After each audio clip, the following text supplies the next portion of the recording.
Welcome to Claire's Special Kakanin. Come inside. Ito ang aming dining area. In the future, we're gonna do this as pasalubong area. Nay, alin po sa inyo? Ito po, Spanish Bangos. Bibigyan namin kayo ng suka.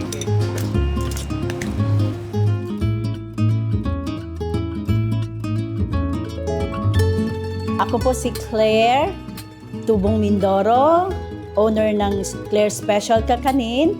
Nandito na po tayo sa bagong location, 878 Wilson Avenue. It's Claire Special Kakanin and Asian food.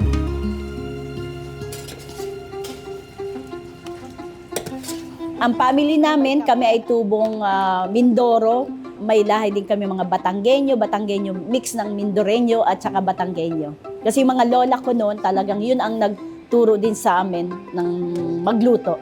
Kasi doon sa family namin talaga, ano na namin yun passion na namin talaga.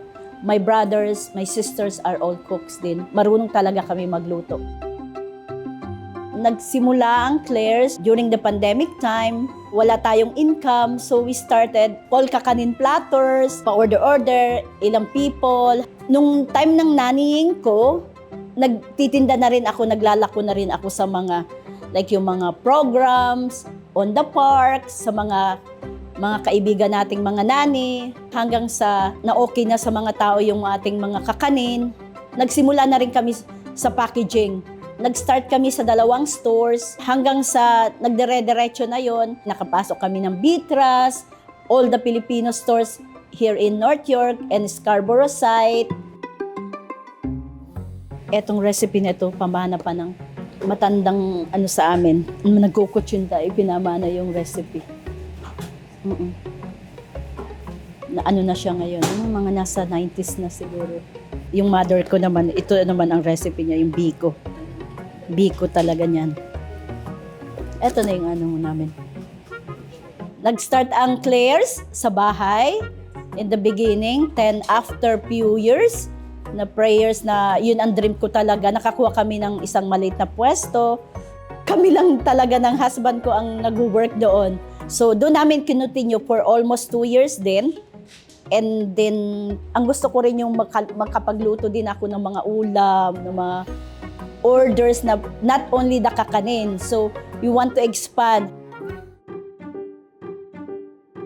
Through faith and prayers, nagkaroon kami ng pagkakataon na maging available ang bagong location na to. In 2 months, nakuha namin ang pwesto na to. Itong 878 Wilson Avenue. Meron kaming party room na ino-offer sa lahat. We're offering our basement for a party room. Meron na kami dito nakabook for birthday and another dinner. Ang capacity din to 40-45. Mahirap ang pinagdaanan din namin dito. Maraming trials, maraming sacrifices bago nakuha namin ang pwesto na to. So I'm thankful to the Lord. Very thankful kami. Ibinigay ito ng Lord sa amin with a purpose. This is cassava. Yeah. And this is biko. And this is the classic biko. That's really good. Suman. Cassava, malagkit, the empanada, chicken and pork. I think I'll do this for now. Okay. We're serving, of course, yung ating kakanin. Iba-ibang klaseng kakanin. And we have already hot table, different kind of food like menudo, papaitan, caldereta, lahat ng ulam. Ito igado, Spanish mackerel, paksiw na bangus, dinengdeng. Ang famous namin ngayon dito, binabalik-balikan yung aming Spanish bangus at saka yung sinaing na tulingang Batangas. Every week meron kami yan. Hindi kami nawawalan yan. And then, at saka yung mga tambakol, mga tuna, yung mga ginataan, yan yung mga namin na hindi nila makikita sa ibang store. And dilis. And tuyo. Yes. Every weekend, meron na tayong breakfast buffet. Breakfast buffet, we having arroz caldo, champurado with matching tuyo, and then all the silog. Starting at 8:30 to 11:30. Ang matsa sa champurado namin i-offer namin sa Sabado yan.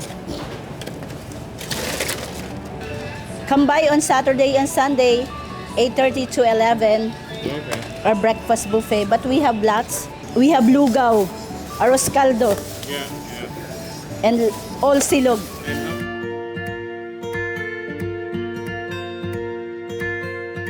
Ang nasa taas talaga, si Lord, ang gumalat, ang dapat nating pasalamatan. I'm so thankful with the Lord kasi lahat ng ito, sa Kanya lahat. By the day mag-start ang aking routine, I thank to the Lord first. Be thankful to the Lord. Be thankful for all the blessings you got. Kailangan pa rin tayo magpasalamat. Before and after the day. Every day, ang Lord lang talaga ang ating the best. Unahin mo natin ang Lord bago ang lahat. It's up to God. It's up to the Lord. Kung bibigyan pa tayo ng another one, it's up to Him. Siguro i-enjoy muna, ipa-enjoy muna natin to before mag-move on tayo to the next level, di ba? Sa mga kasamahan kong nag-i-aim din na magkaroon ng ganitong restaurant, hindi siya madali. Kailangan talaga yung passion and love sa cooking. And then yung compassionate ka, marunong ka din sa makisama sa mga tao. Yun ang importante eh. At saka yung hindi mo babaguhin yung timpla ng mga niluluto mo. Kailangang siya, sustain and maintain mo yung lasa niya. Huwag din silang mawawala ng pag-asa na kung saan sila dadalhin ng kanilang faith. Yun.